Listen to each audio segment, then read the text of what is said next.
Alors les humoristes ont peur. Mais moi, j'ai pas peur. Hein. Enfin, j'ai peur des caniches, mais c'est pas le propos. J'ai pas peur de mourir.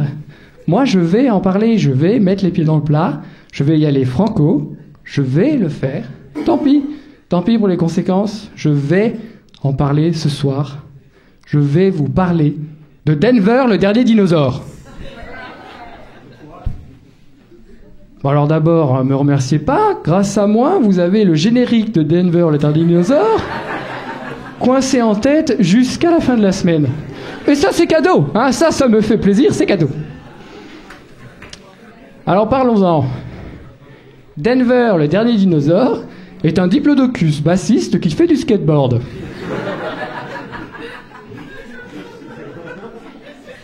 Denver est un diplodocus bassiste découvert en 1988 par une bande d'ados californiens.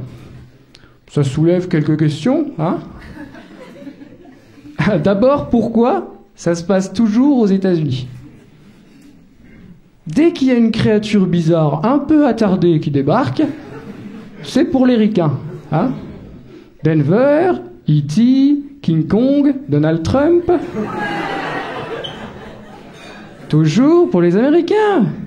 Et c'est dommage. Avouez que Denver à Fontaine-Douche aurait de la gueule. Autre question. Comment a-t-il survécu à l'ère glaciaire ? Tous les autres dinosaures, skateboarders ou pas, ils sont morts.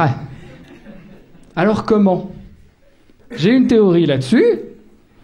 Je pense que la veille de la grosse météorite, Denver, le bassiste, a fait un genre de bœuf avec ses potes Stégosaure, Jimi Hendrix et Triceratops, Eric Clapton. Petite soirée, quoi. Hein. Denver est alcoolique, ça tout le monde le sait. Hein. Il s'est tellement bourré la gueule ce soir-là qu'il a juste cuvé sa murge à travers toute l'ère glaciaire. C'est bien, supporte bien les mélanges, le gars. Hein. Petit coma éthylique de 65 millions d'années.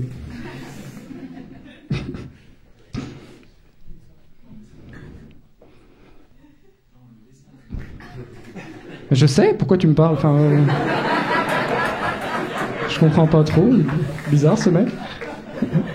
Dans le dessin animé, Denver se fait régulièrement enlever. Hein. Les méchants essayent d'enlever le dernier dinosaure pour ouvrir Jurassic Park, ou pour en faire un sac à main, ou pour le vendre à un fétichiste japonais, on sait pas. On n'en sait rien. Hein. Mais c'est pour ça qu'ils portent des lunettes de soleil. C'est le fabuleux plan camouflage imaginé par Billy et les trois Michael, là on s'en fout, hein, pour cacher le dernier dinosaure à la face du monde. Des lunettes de soleil. Bon, les gamins ont clairement trouvé l'inspiration dans un épisode de Lois et Clark, ça passait à la même époque. Et à la surprise générale, les méchants réussissent à reconnaître Denver.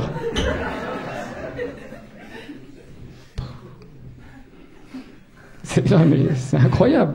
Les gamins, hein, petits héros décérébrés qu'ils sont, ont manifestement oublié que Superman, lui, n'était pas un quadrupède vert pomme de 4,70 m de haut.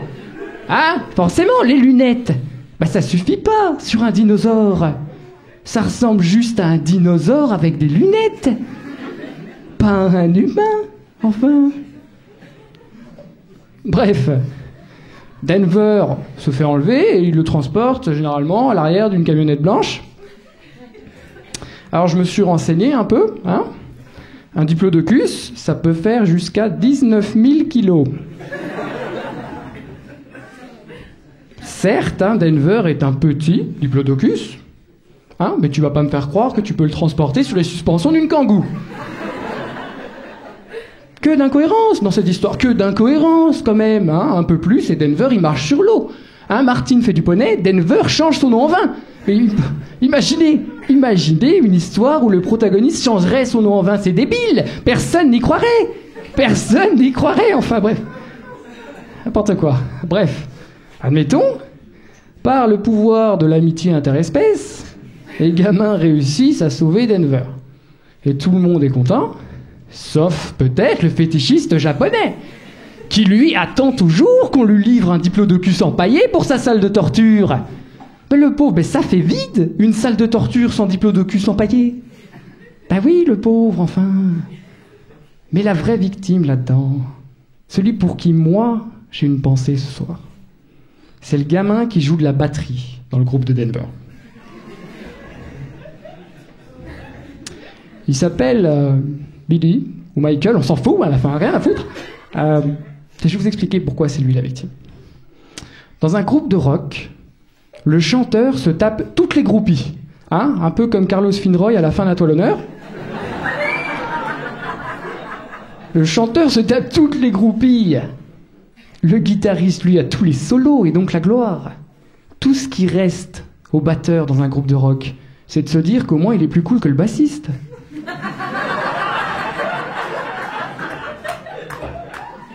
Mais ça marche pas. Quand ton bassiste est un diplodocus avec des Ray-Ban. C'est tout pour moi, merci.